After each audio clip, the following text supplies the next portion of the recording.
ଆସନ୍ତୁ ବର୍ତ୍ତମାନ ଆମେ ପ୍ରଭୁଙ୍କର ବାକ୍ୟ ମଧ୍ୟକୁ ଯିବା। ଆଜି ଆମେ ଏଫେସୀୟ 4 ପର୍ବର 14 ପଦରୁ ଆରମ୍ଭ କରି 21 ପଦ ପର୍ଯ୍ୟନ୍ତ ଅଧ୍ୟୟନ କରିବା ନିମନ୍ତେ ଯିବା। ତେବେ ଏହି ଏଫେସୀୟ 4 ପର୍ବର 14 ପଦରେ ଏହିପରି ଲେଖା ଅଛି, ଯେପରି ଆମ୍ଭେମାନେ ଆଉ ଶିଶୁ ପରି ନ ହୋଇ ମନୁଷ୍ୟମାନଙ୍କ ଶଠତା ଓ ଭ୍ରାନ୍ତିଯୁକ୍ତ କଳ୍ପନା ଅନୁସାରେ ଧୂର୍ତ୍ତତା ଦ୍ୱାରା ବିଭିନ୍ନ ଶିକ୍ଷାରୂପକ ବାୟୁରେ ଇତସ୍ତତ ଚାଳିତ ନ ହେଉ। ଏହି ଶିକ୍ଷା ଏକ ପରିପକ୍ୱ ଖ୍ରୀଷ୍ଟ ବିଶ୍ୱାସୀ ନିମନ୍ତେ ପ୍ରଯୁଜ୍ୟ। ଯେପରି ଆମ୍ଭେମାନେ ଶିଶୁ ପରି ନ ହୋଇ, ଅର୍ଥାତ୍ ଆମମାନଙ୍କୁ ସଂଯମତା ରକ୍ଷା କରିବାକୁ ଅଛି। ଆମ୍ଭେମାନେ ଶିଶୁମାନଙ୍କ ପରି କାନ୍ଦି କାନ୍ଦି ଏଣେତେଣେ ଦୌଡ଼ିବା ଆବଶ୍ୟକ ନାହିଁ। ଅର୍ଥାତ୍ ଆମ୍ଭେମାନେ ମନୁଷ୍ୟମାନଙ୍କର ଶଠତା ଓ ଭ୍ରାନ୍ତିପୂର୍ଣ୍ଣ କାଳ୍ପନିକ ଶିକ୍ଷାରେ ଇତସ୍ତତ ପରିଚାଳିତ ନ ହେଉ। ଅନ୍ୟ ଅର୍ଥରେ କହିବାକୁ ଗଲେ ପାଉଲ କହିବାକୁ ଚାହାନ୍ତି ଯେ ଆତ୍ମିକ ଜୀବନରେ କେବଳ ଶିଶୁ ପରି ହୋଇ ରହିବା ସବୁଠାରୁ ବିପଦପୂର୍ଣ୍ଣ, କାରଣ ସେ ସମ୍ଭବତଃ ଭ୍ରାନ୍ତ ଶିକ୍ଷାରେ ପରିଚାଳିତ ହୋଇ ସତ୍ୟ ପଥରୁ ବିମୁଖ ହୋଇପାରେ। ତେଣୁକରି ଆମମାନଙ୍କୁ ସଂଯମତା ରକ୍ଷା କରିବାକୁ ଅଛି। ଆପଣଙ୍କର ମନେଥିବ ଯେ ପାଉଲ କରନ୍ଥୀୟ ମଣ୍ଡଳୀକୁ କହିଲେ ସେମାନେ ଦୈହିକ ବା ବାହିକ ଖ୍ରୀଷ୍ଟ ବିଶ୍ୱାସୀ ଥିଲେ, ଆଉ ସେମାନେ ଖ୍ରୀଷ୍ଟଙ୍କଠାରେ ଶିଶୁ ପରି ଥିଲେ ଓ ଏକ କଳଙ୍କ ଥିଲେ। ଲେଖା ଅଛି, ଆମ୍ଭେମାନେ ଯେପରି ମନୁଷ୍ୟମାନଙ୍କ ଶଠତା ଓ ଭ୍ରାନ୍ତିଯୁକ୍ତ କଳ୍ପନା ଅନୁସାରେ ଧୂର୍ତ୍ତତା ଦ୍ୱାରା ବିଭିନ୍ନ ଶିକ୍ଷାରୂପ ବାୟୁରେ ଇତସ୍ତତ ଚାଳିତ ନ ହେଉ। ଲକ୍ଷ୍ୟ କରନ୍ତୁ, ପାଉଲ ଏଠାରେ ଜଣେ ଖ୍ରୀଷ୍ଟ ବିଶ୍ୱାସୀ କ୍ରମାଗତ ଭାବେ ଶିଶୁ ପରି ହୋଇ ରହିବାର ବିପଦକୁ ଅତି ସ୍ପଷ୍ଟ କରିଦେବାକୁ ଚେଷ୍ଟା କରୁଅଛନ୍ତି। ଉଦାହରଣ ସ୍ୱରୂପ ଦେଖନ୍ତୁ, ଆପଣ କେବେ ହେଲେ ଆପଣଙ୍କର ଶିଶୁ ସନ୍ତାନକୁ ଏକ ଉଡ଼ାଜାହାଜ ଚଳାଇବା ନିମନ୍ତେ ତାହାକୁ ଅନୁମତି ଦେବେ ନାହିଁ, କାରଣ ଆପଣ ଜାଣନ୍ତି ଯେ ସେ ପାରିବ ନାହିଁ ଓ ସେହି ଉଡ଼ାଜାହାଜଟି ଧକ୍କା ଖାଇ ବିନଷ୍ଟ ହେବ, କାରଣ ଏହା ଇତସ୍ତତ ହୋଇ ଚାଳିତ ହେବା ଦ୍ୱାରା ଧକ୍କା ଖାଇ ଧ୍ୱଂସ ପାଇଯିବ। ଏହା ହିଁ ହେଉଛି ଈଶ୍ୱରଙ୍କ ସନ୍ତାନର ସମ୍ଭାବ୍ୟ ପରିସ୍ଥିତିର ଏକ ଭୟଙ୍କର ଛବି। ଆପଣ ଦେଖନ୍ତୁ, ଜଣେ ଶିଶୁ ବା ସାନ ପିଲା ଅତି ସହଜରେ ପ୍ରତାରିତ ହୋଇଯାଏ ଓ ଅବାଟରେ ମଧ୍ୟ ଚାଲିଯାଏ। ସେ ସବୁ ବିଷୟକୁ ସତ ବୋଲି ଭାବିନିଏ ଓ ବିଶ୍ୱାସ କରେ। ସେ ତାହାର ନିଷ୍ପତ୍ତିରେ ବା ଚିନ୍ତାଧାରାରେ ସ୍ଥିର ରହିପାରେ ନା। ତେଣୁକରି ସେ ଶଠତା ଓ ଭ୍ରାନ୍ତିଜନକ ଶିକ୍ଷାରେ ଏଣେତେଣେ ପରିଚାଳିତ ହୁଏ, ଯଦ୍ୱାରା ସେ ବିପଥଗାମୀ ହୁଏ। ଆପଣ ଓ ମୁଁ ତାହା କେବେ ଚାହୁଁନା ଯେ ଆମମାନଙ୍କର ସନ୍ତାନମାନେ ସେପରି ଜୀବନ ଅତିବାହିତ କରି ବିନଷ୍ଟ ହୁଅନ୍ତୁ। ବିଶ୍ୱାସୀ ମଣ୍ଡଳୀକୁ ବିଭିନ୍ନ ଦାନ ସବୁ ଦେବାରେ ଖ୍ରୀଷ୍ଟଙ୍କର ଅଭିମତ ହେଉଛି ଯେପରି ଖ୍ରୀଷ୍ଟ ବିଶ୍ୱାସୀମାନେ ଆତ୍ମିକ ଜୀବନରେ ଶିଶୁ ଅବସ୍ଥାରୁ ପୂର୍ଣ୍ଣବୟସ୍କ ସ୍ତରକୁ ଅଥବା ପରିପକ୍ୱତାର ସ୍ତରକୁ ବୃଦ୍ଧି ପାଇବାକୁ ପାରନ୍ତି। ଶିକ୍ଷକମାନେ ଶିଶୁ ବିଶେଷଜ୍ଞ ହେବାକୁ ଅଛନ୍ତି, ଯେଉଁମାନେ କି ଶିଶୁମାନଙ୍କର ଅଭିବୃଦ୍ଧି ପ୍ରତି ଦୃଷ୍ଟି ଦେଇଥାନ୍ତି। ଶିଶୁମାନଙ୍କର ଅଭିବୃଦ୍ଧି ନିମନ୍ତେ ଯେଉଁ ସମସ୍ତ ବିଷୟର ଆବଶ୍ୟକତା ଅଛି ତହିଁ ପ୍ରତି ସେମାନେ ଦୃଷ୍ଟି ଦେଇଥାନ୍ତି, ଯାହାର ଅର୍ଥ ହେଉଛି ଯେଉଁମାନେ ଆତ୍ମିକ ଜୀବନରେ ଶିଶୁ ପରି ହୋଇ ରହିଅଛନ୍ତି ସେମାନଙ୍କୁ ସେମାନେ ଈଶ୍ୱରଙ୍କ ବାକ୍ୟ ଦେଇ ସେମାନଙ୍କୁ ଆତ୍ମିକ ଜୀବନରେ ବଢ଼ାନ୍ତି। ଆଜି ପ୍ରଭୁଙ୍କର ସେବକ ବା ପ୍ରଚାରକ ହିସାବରେ ମୋର କାର୍ଯ୍ୟ ହେଉଛି ଈଶ୍ୱରଙ୍କ ବାକ୍ୟ ବିତରଣ କରିବା ଓ ସେହି ବାକ୍ୟ ମଧ୍ୟ ଦେଇ ଅନ୍ୟମାନଙ୍କୁ ଆତ୍ମିକ ଜୀବନରେ ବଢ଼ାଇବା, ଯେପରି ସେମାନେ ବୃଦ୍ଧି ପାଇବାକୁ ପାରନ୍ତି। ତେଣୁକରି ମଣ୍ଡଳୀକୁ ଏହିପରି ବିଭିନ୍ନ ଦାନପ୍ରାପ୍ତ ବ୍ୟକ୍ତିମାନଙ୍କୁ ଦେବାରେ ଖ୍ରୀଷ୍ଟଙ୍କର ଅଭିମତ ହେଉଛି ଯେ ସେମାନେ ଯେପରି ବିଶ୍ୱାସୀମାନଙ୍କୁ ଶିଶୁ ଅବସ୍ଥାରୁ ପରିପକ୍ୱ ଅବସ୍ଥା ମଧ୍ୟକୁ କଢ଼ାଇ ଆଣିପାରନ୍ତି, ଯଦ୍ୱାରା ସେମାନେ ସତ୍ୟ ପଥରୁ ବିଚ୍ୟୁତ ହେବେ ନାହିଁ, ମାତ୍ର ଆତ୍ମିକ ଜୀବନରେ ପୂର୍ଣ୍ଣ ବୟସ୍କ ପୁରୁଷ ସ୍ୱରୂପ ହେବାକୁ ପାରିବେ।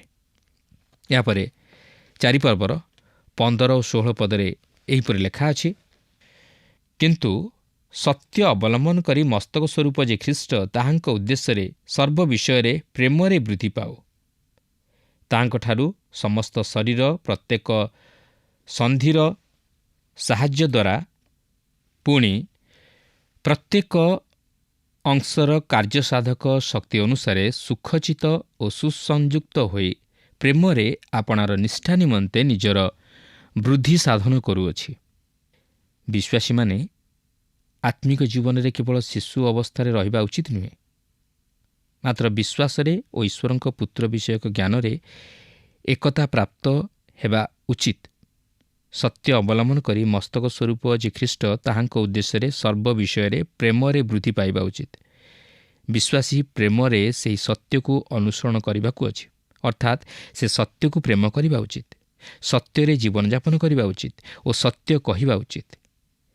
କାରଣ ଖ୍ରୀଷ୍ଟ ହେଉଛନ୍ତି ସତ୍ୟ ଓ ତାହାଙ୍କର ବିଶ୍ୱାସୀମାନେ ମଧ୍ୟ ସେହି ସତ୍ୟକୁ ଗ୍ରହଣ କରି ସତ୍ୟରେ ସ୍ଥିର ରହିବା ଉଚିତ। ଖ୍ରୀଷ୍ଟ ହେଉଛନ୍ତି ମଣ୍ଡଳୀର ମସ୍ତକ ଓ ଖ୍ରୀଷ୍ଟ ବିଶ୍ୱାସୀ ମଣ୍ଡଳୀ ତାହାଙ୍କର ଶରୀର ସ୍ୱରୂପ। ମଣ୍ଡଳୀ ରୂପକ ଶରୀର କେବଳ ମସ୍ତକ ସ୍ୱରୂପ ଖ୍ରୀଷ୍ଟଙ୍କଠାରୁ ଆଦେଶ ପ୍ରାପ୍ତ ହୁଏ ନାହିଁ, ମାତ୍ର ଆତ୍ମିକ ଶକ୍ତି ମଧ୍ୟ ଖ୍ରୀଷ୍ଟଙ୍କଠାରୁ ଗ୍ରହଣ କରେ।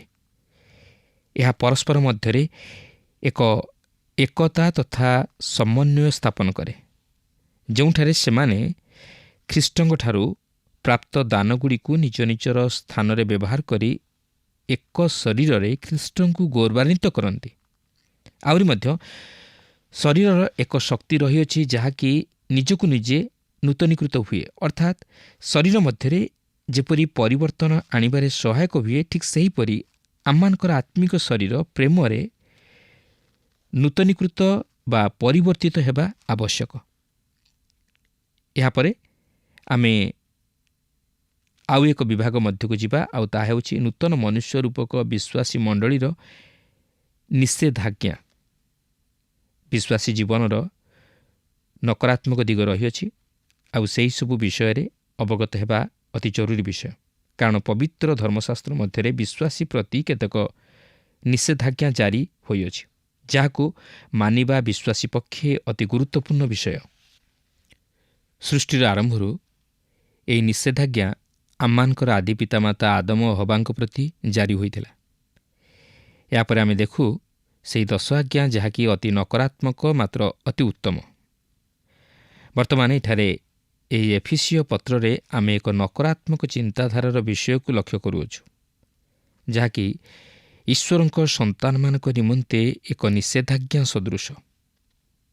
ପାଉଲ ଏହି ବିଭାଗରେ ମଧ୍ୟ ଖ୍ରୀଷ୍ଟ ବିଶ୍ୱାସୀର ବ୍ୟବହାରିକ ଜୀବନ ଉପରେ ଗୁରୁତ୍ୱ ଦିଅନ୍ତି, ଯାହାକି ସେ ଏହି ଜଗତରେ ଚାଲିବା ସମୟରେ ସେଥିପ୍ରତି ଦୃଷ୍ଟି ଦେବା ଆବଶ୍ୟକ। ସେ ଏହି ବିଭାଗରେ ବିଜାତୀୟ ଓ ଏଫିସିୟମାନଙ୍କର ପରିବର୍ତ୍ତନ ପୂର୍ବରୁ ସେମାନଙ୍କର ଜୀବନ କିପରି ଥିଲା ତହିଁର ଏକ ଚିତ୍ର ପ୍ରଦାନ କରନ୍ତି ଓ ସେଥିପ୍ରତି ସତର୍କତା ଅବଲମ୍ବନ କରିବାର ଉଦ୍ଦେଶ୍ୟ ରଖି ତାହା ପ୍ରକାଶ କରନ୍ତି। ତେବେ ଦେଖନ୍ତୁ 4 ପର୍ବର 17 ପଦରୁ 19 ପଦରେ ଏହିପରି ଲେଖା ଅଛି, ଅତଏବ ମୁଁ ପ୍ରଭୁଙ୍କ ନାମରେ ବିଶେଷ ଅନୁରୋଧ କରି କହୁଅଛି, ବିଜାତିମାନେ ଯେପରି ଆପଣା ଆପଣା ମନର ଅସାରତାରେ ଆଚରଣ କରନ୍ତି, ତୁମେମାନେ ସେହିପରି ଆଚରଣ କର ନାହିଁ। ସେମାନେ ଆପଣାମାନଙ୍କଠାରେ ଥିବା ଅଜ୍ଞାନତା ହେତୁ ଓ ନିଜ ନିଜ ହୃଦୟର ଜଡ଼ତା ହେତୁ ଆପଣା ଆପଣା ବୁଦ୍ଧିରେ ଅନ୍ଧକାରାଚ୍ଛନ୍ନ, ପୁଣି ଈଶ୍ୱରଙ୍କ ଜୀବନରୁ ବିଚ୍ଛିନ୍ନ ହୋଇଅଛନ୍ତି। ସେମାନେ ଜଡ଼ବତ୍ ହୋଇ ଧନଲୋଭରେ ଆସକ୍ତ ହେବା ସଙ୍ଗେ ସଙ୍ଗେ ସର୍ବପ୍ରକାର ଅଶୁଚି କର୍ମ କରିବା ନିମନ୍ତେ ଆପଣା ଆପଣାକୁ କାମୁକତାରେ ସମର୍ପଣ କରିଅଛନ୍ତି। ଆମ୍ଭେମାନେ ଏଥିପୂର୍ବରୁ ନୂତନ ମନୁଷ୍ୟର ପ୍ରଦର୍ଶନୀକୁ ଲକ୍ଷ୍ୟ କରିଅଛୁ ଓ ନୂତନ ମନୁଷ୍ୟର ସଂଯମତାକୁ ଦେଖିଅଛୁ। ବର୍ତ୍ତମାନ ଆମେ ନୂତନ ମନୁଷ୍ୟର ନିଷେଧାଦେଶ ପ୍ରତି ଦୃଷ୍ଟି ଦେବା। ଖ୍ରୀଷ୍ଟ ବିଶ୍ୱାସୀର ଜୀବନରେ ନକାରାତ୍ମକ ଦିଗ ରହିଅଛି, ଯାହାକି ଆମମାନଙ୍କ ନିମନ୍ତେ ଲକ୍ଷ୍ୟ କରିବାର ଏକ ଗୁରୁତ୍ୱପୂର୍ଣ୍ଣ ବିଷୟ ବୋଲି ମୁଁ ଭାବେ। ଏହା ଉପରେ ବିଶେଷ ଗୁରୁତ୍ୱ ଦିଆଯାଏ ନାହିଁ। ଆମେ ନୂତନ ନୈତିକତା ବିଷୟ ନେଇ କଥାବାର୍ତ୍ତା କରୁ, ଯାହାକି ଏହି ଜଗତରେ କିଛି ନୁହେଁ, କିନ୍ତୁ ପୁରାତନ ପାପ। ଖ୍ରୀଷ୍ଟଙ୍କଠାରେ ଏକ ସ୍ୱାଧୀନତା ଅଛି, କିନ୍ତୁ ପାପ କରିବା ନିମନ୍ତେ ଏହା ଏକ ଅଧିକାର ପତ୍ର ନୁହେଁ। ନୂତନ ମନୁଷ୍ୟ ନିମନ୍ତେ ଈଶ୍ୱରଙ୍କ ବାକ୍ୟ ସମ୍ବନ୍ଧୀୟ ଯେଉଁ ନିଷେଧାଦେଶ, ତାହା ଲୋକମାନେ ସ୍ଥିର କରିଥିବା ନିଷେଧାଦେଶ ଅପେକ୍ଷା ଭିନ୍ନ। ଉଦାହରଣ ସ୍ୱରୂପେ ମୁଁ ଦେଖିବାକୁ ପାରେ ନା ଈଶ୍ୱରଙ୍କ ବାକ୍ୟ ମଧ୍ୟରେ କେଉଁଠାରେ ଏପରି ଲେଖା ଅଛି, ସ୍ତ୍ରୀମାନେ ନିଜକୁ ସୁନ୍ଦର କରି ସଜେଇବେ ନାହିଁ ବୋଲି। ମୁଁ ଜାଣେ କେତେକ ଲୋକ ସ୍ତ୍ରୀ ଲୋକମାନଙ୍କର ବାହ୍ୟଭୂଷଣକୁ ନେଇ ସେମାନଙ୍କର ଆତ୍ମିକ ଜୀବନର ଅବସ୍ଥାକୁ ବା ସ୍ଥିତିକୁ ବିଚାରରେ ଆଣନ୍ତି, କିନ୍ତୁ ତାହା ଠିକ୍ ନୁହେଁ। ପ୍ରଭୁ କହିନାହାନ୍ତି ଯେ ଆମେ ଆମର କେଶ ବିନ୍ୟାସ ନ କରି ଓ ବାହ୍ୟ ବେଶଭୂଷା ପ୍ରତି ଦୃଷ୍ଟି ନ ଦେଇ ତାହାଙ୍କର ନିକଟବର୍ତ୍ତୀ ହେଉ। ଖ୍ରୀଷ୍ଟ ବିଶ୍ୱାସୀମାନଙ୍କର ଯାହା କିଛି ଅଛି ତାହାକୁ ସେମାନେ ଉତ୍ତମ ଭାବେ ବ୍ୟବହାର କରିବା ଉଚିତ। ତେବେ ଏହାର ଅର୍ଥ ନୁହେଁ ଯେ ସେମାନେ ବାହ୍ୟ ଚାକଚକ୍ୟରେ ନିଜକୁ ଅତିରିକ୍ତ ସଜାଇବେ ବା ଅତିରଞ୍ଜିତ କରିବେ, ଯେପରି ଜାଗତିକ ମନା ନାରୀମାନେ ନିଜକୁ ସଜାନ୍ତି ପୁରୁଷମାନଙ୍କୁ ସେମାନଙ୍କ ପ୍ରତି ଆକର୍ଷିତ କରିବା ପାଇଁ। ତେବେ ସେ ଯାହା ହେଉନା କାହିଁକି, କେତେକ ଖ୍ରୀଷ୍ଟ ବିଶ୍ୱାସୀମାନେ ଏହିପରି ମନୁଷ୍ୟକୃତ ନିଷେଧାଜ୍ଞା ଉପରେ ଗୁରୁତ୍ୱ ଦିଅନ୍ତି, ଯାହାକି ଈଶ୍ୱରଙ୍କ ବାକ୍ୟରେ ତାହା ଲକ୍ଷ୍ୟ କରିବାକୁ ମିଳେ ନା। ନୂତନ ମନୁଷ୍ୟ ନିମନ୍ତେ ଈଶ୍ୱରଙ୍କର ନିଷେଧାଜ୍ଞା ହେଉଛି ତାହାଙ୍କ ବାକ୍ୟର ନକାରାତ୍ମକ। ଆପଣ କେବେ ଚିନ୍ତା କରିଛନ୍ତି ଯେ ସେହି ଏଦନ ଉଦ୍ୟାନରେ ପ୍ରାଥମିକ ଆଜ୍ଞା ଥିଲା ଏକ ନକାରାତ୍ମକ ଆଜ୍ଞା?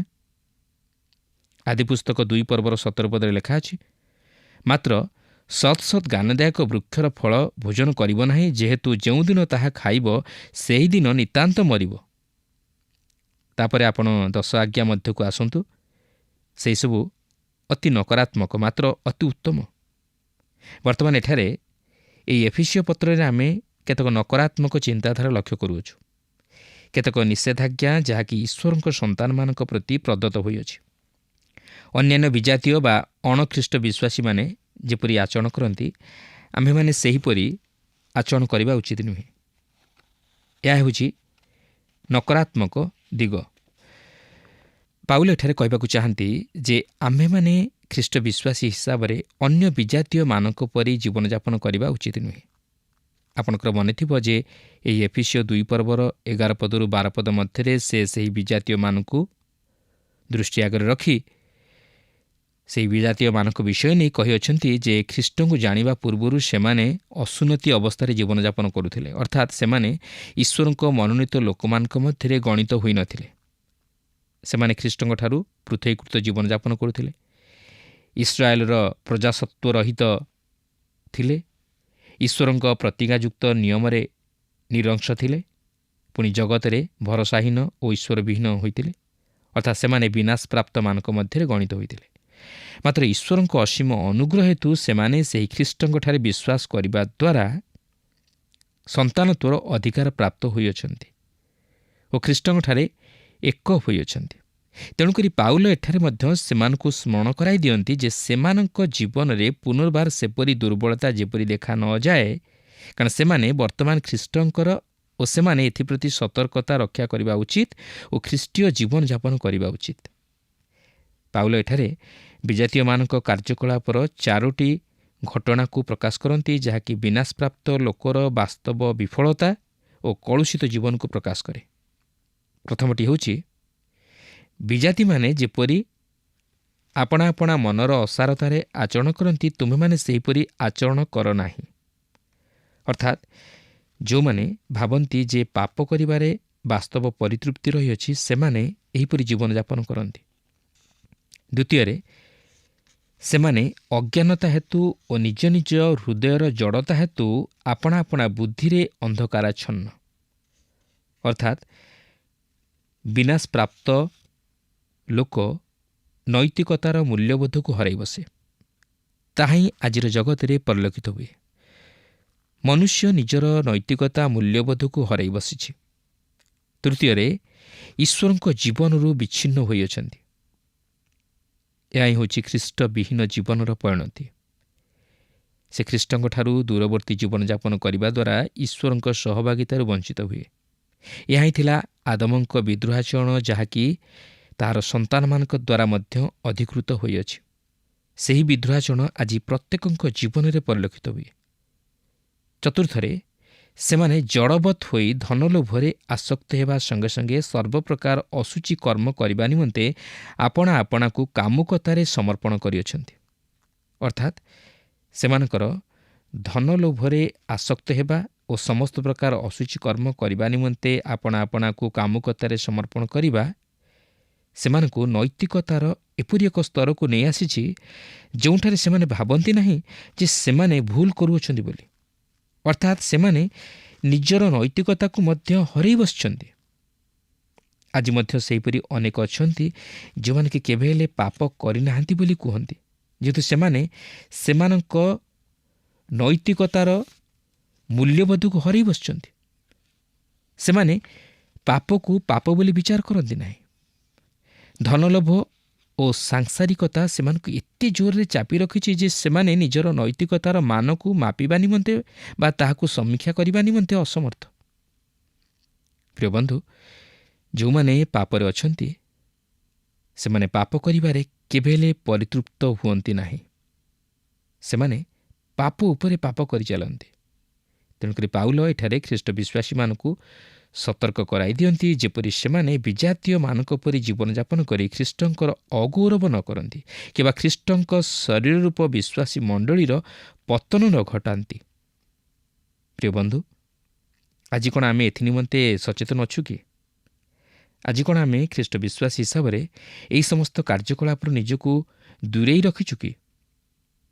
ପ୍ରଭୁ ସାହାଯ୍ୟ କରନ୍ତୁ ଯେପରି ଆମେ ବିନାଶପ୍ରାପ୍ତମାନଙ୍କ ସହିତ ଗଣିତ ନ ହୋଇ ଈଶ୍ୱରଙ୍କ ସନ୍ତାନ ରୂପେ ଗଣିତ ହେଉ ଓ ଖ୍ରୀଷ୍ଟଙ୍କଠାରେ ଏକ ହୋଇ ଖ୍ରୀଷ୍ଟଙ୍କ ଶରୀର ରୂପ ମଣ୍ଡଳୀର ଗୌରବ ରକ୍ଷା କରି ଆତ୍ମିକ ଜୀବନରେ ପରିପକ୍ୱ ହୋଇ ମଣ୍ଡଳୀର ଅଭିବୃଦ୍ଧି ତଥା ଉନ୍ନତି ସାଧନରେ ସହାୟକ ହେଉ ଓ ମଣ୍ଡଳୀରେ ଏକତା ରକ୍ଷା କରୁ। ମାତ୍ର ମଣ୍ଡଳୀ ମଧ୍ୟରେ ଦଳଭେଦ ନ ଘଟାଉ, ମଣ୍ଡଳୀ ମଧ୍ୟରେ ଅଶାନ୍ତି ନ ଘଟାଉ, ମଣ୍ଡଳୀ ମଧ୍ୟରେ ନୂତନ ବିଶ୍ୱାସୀମାନଙ୍କର ବାଧାର କାରଣ ନ ହେଉ, ଦୁର୍ବଳ ବିଶ୍ୱାସୀମାନଙ୍କର ବାଧାର କାରଣ ନ ହେଉ। ଏଫେସୀ 4 ପର୍ବର 20 ଓ 21 ପଦରେ ଏହିପରି ଲେଖା ଅଛି, କିନ୍ତୁ ତୁମେମାନେ ଖ୍ରୀଷ୍ଟଙ୍କୁ ସେ ପ୍ରକାରେ ଶିକ୍ଷା କରିନାହ। ତୁମେମାନେ ତ ତାହାଙ୍କ ବିଷୟ ଶୁଣିଅଛ, ପୁଣି ଯୀଶୁଙ୍କ ସମ୍ବନ୍ଧୀୟ ସତ୍ୟ ଅନୁସାରେ ତାହାଙ୍କ ସହଭାଗିତାରେ ଥାଇ ଶିକ୍ଷିତ ହୋଇଅଛ। ଏଠାରେ ଖ୍ରୀଷ୍ଟ ବିଶ୍ୱାସୀ ଓ ଅଣଖ୍ରୀଷ୍ଟ ବିଶ୍ୱାସୀ ବା ବିଜାତୀୟମାନଙ୍କ ମଧ୍ୟରେ ଆମେ ଏକ ପାର୍ଥକ୍ୟତା ଲକ୍ଷ୍ୟ କରୁଅଛୁ। ଯଦି କେହି ଖ୍ରୀଷ୍ଟଙ୍କ କଥା ନ ଶୁଣେ ତାହେଲେ ପ୍ରଭୁ ଯୀଶୁ ତାହାର ଉଦ୍ଧାରକର୍ତ୍ତା ହୋଇପାରିବେ ନାହିଁ। ପ୍ରଭୁ ଯୀଶୁ ଖ୍ରୀଷ୍ଟ ହେଉଛନ୍ତି ମେଷପାଳକ ଓ ତାହାଙ୍କର ମେଷମାନେ ଅର୍ଥାତ୍ ଖ୍ରୀଷ୍ଟ ବିଶ୍ୱାସୀମାନେ ତାହାଙ୍କର ସ୍ୱର ଶୁଣନ୍ତି। ଯଦି ଆପଣ ତାହାଙ୍କର ସ୍ୱର ଶୁଣି ନାହାନ୍ତି ତାହେଲେ ଆପଣ ତାହାଙ୍କର ମେଷ ହୋଇନାହାନ୍ତି। ଅଣଖ୍ରୀଷ୍ଟ ବିଶ୍ୱାସୀମାନଙ୍କୁ ସେମାନଙ୍କର ପୁରାତନ ସ୍ୱଭାବରୁ କେଉଁ ବିଷୟ ପରିବର୍ତ୍ତିତ କରାଇପାରିବ? ସେମାନଙ୍କୁ କ'ଣ କରିବାକୁ ହେବ? ସେମାନଙ୍କୁ ଖ୍ରୀଷ୍ଟଙ୍କର ସ୍ୱର ଶୁଣିବାକୁ ହେବ। ସେମାନଙ୍କୁ ତାହାଙ୍କ ଦ୍ୱାରା ଶିକ୍ଷିତ ହେବାକୁ ହେବ। ଯେଉଁମାନେ ତାହାଙ୍କର ମେଷ ନୁହନ୍ତି ସେମାନେ ତାହାଙ୍କର କଥା ଶୁଣିବେ ନାହିଁ। ଜଣେ ଉଦ୍ଧାର ପାଇବା ବ୍ୟକ୍ତି ପ୍ରଭୁ ଯୀଶୁଖ୍ରୀଷ୍ଟଙ୍କୁ ନିଜର ପାଳକ ସ୍ୱରୂପେ ଦେଖେ। ସେ ସେହି ପାଳକଙ୍କର କଥା ଶୁଣି ତାହାଙ୍କର ଅନୁଗମନ କରେ। ମାତ୍ର ଜଣେ ଉଦ୍ଧାରପ୍ରାପ୍ତ ହୋଇନଥିବା ବ୍ୟକ୍ତି ନିଜର ଇଚ୍ଛା ଅନୁଯାୟୀ ଜୀବନଯାପନ କରେ। ଲେଖା ଅଛି, ଯୀଶୁଙ୍କ ସମ୍ବନ୍ଧୀୟ ସତ୍ୟ ଅନୁସାରେ ତାହାଙ୍କ ସହଭାଗିତାରେ ଥାଇ ଶିକ୍ଷିତ ହୋଇଅଛ। ଯଦିଓ ଏହି ଜଗତରେ ତାହାଙ୍କର ଜୀବନକୁ ଅନୁକରଣ କରିବା ମନୁଷ୍ୟ ପକ୍ଷେ କଷ୍ଟକର, ମାତ୍ର ଖ୍ରୀଷ୍ଟଙ୍କର ଜୀବନ ଖ୍ରୀଷ୍ଟ ବିଶ୍ୱାସୀ ପ୍ରତି ଆଦର୍ଶ ସ୍ୱରୂପ। ଯୀଶୁ ହେଉଛନ୍ତି ଜଣେ ଯେ କି ନୂତନ ଉଦ୍ୟମର ଅଗ୍ରଣୀ, ଏହି ଜଗତରେ ଜୀବନର ଆଦର୍ଶ ସ୍ୱରୂପ। ସେ ହେଉଛନ୍ତି ଜଣେ ଯେ କି ଆମମାନଙ୍କ ନିମନ୍ତେ କୃଷୀୟ ମୃତ୍ୟୁର ଦ୍ୱାର ଦେଇ ଅଗ୍ରସର ହେଲେ। ଆଜି ଅନ୍ଧକାରରେ ରହିବାର ବା ଅନ୍ଧ ହୋଇ ରହିବାର ବା ଅଜ୍ଞ ହୋଇ ରହିବାର ବିଶ୍ୱାସୀ ପକ୍ଷେ କୌଣସି କାରଣ ନାହିଁ। ପ୍ରଭୁ ଯୀଶୁ ସମସ୍ତ ବିଷୟ ସ୍ପଷ୍ଟ ଭାବରେ ପରିଷ୍କାର ଭାବରେ ଏହି ଜଗତ ନିକଟରେ ପ୍ରକାଶ କରିଦେଇଅଛନ୍ତି। କୌଣସି ବିଷୟ ସେ ଗୁପ୍ତ କରି ରଖି ନାହାନ୍ତି।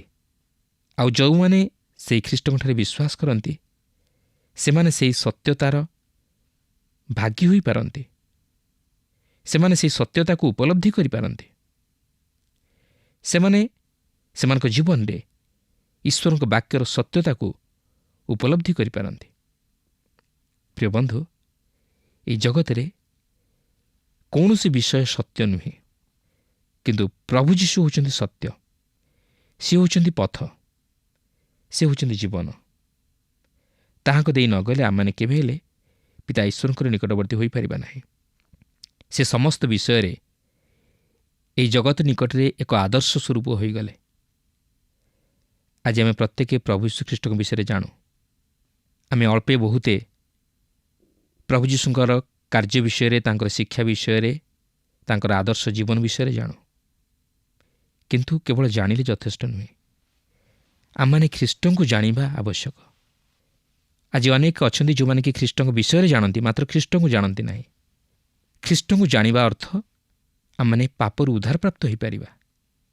ଖ୍ରୀଷ୍ଟଙ୍କୁ ଜାଣିଲେ ଆମମାନେ ତାହାଙ୍କୁ ଆମ ହୃଦୟ ମଧ୍ୟରେ ସ୍ଥାନ ଦେଇପାରିବା। ଆଜି ଅନେକ ଲୋକ ଖ୍ରୀଷ୍ଟଙ୍କ ସେହି କ୍ରୁଶର ବାସ୍ତବ ପ୍ରେମକୁ ଉପଲବ୍ଧି କରିପାରନ୍ତି ନାହିଁ। ସେମାନଙ୍କ ନିମନ୍ତେ କ୍ରୁଶର କଥା ମୂର୍ଖତା ମାତ୍ର। ପ୍ରିୟ ବନ୍ଧୁ, ଆଜି କ'ଣ ଆପଣଙ୍କ ନିମନ୍ତେ ସେହି କ୍ରୁଶର କଥା ମୂର୍ଖତାର ବିଷୟ ହୋଇଛି? ଆଜି କ'ଣ ଆପଣଙ୍କ ନିମନ୍ତେ ସୁସମାଚାର ଏକ ପରିହାସର ବିଷୟ ହୋଇଛି? ଆଜି କ'ଣ ଆପଣଙ୍କ ନିମନ୍ତେ ସୁସମାଚାର ଏକ ଥଟ୍ଟାର ବିଷୟ ହୋଇଅଛି ବା ମୂଲ୍ୟହୀନ ହୋଇଅଛି?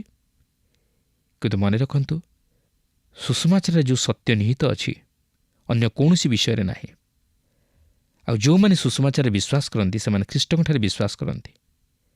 ଆଉ ଯେଉଁମାନେ ଖ୍ରୀଷ୍ଟଙ୍କଠାରେ ବିଶ୍ୱାସ କରନ୍ତି ସେମାନେ ପିତା ଈଶ୍ୱରଙ୍କର ସନ୍ତାନ ହେବାର ଅଧିକାର ପ୍ରାପ୍ତ ହୁଅନ୍ତି।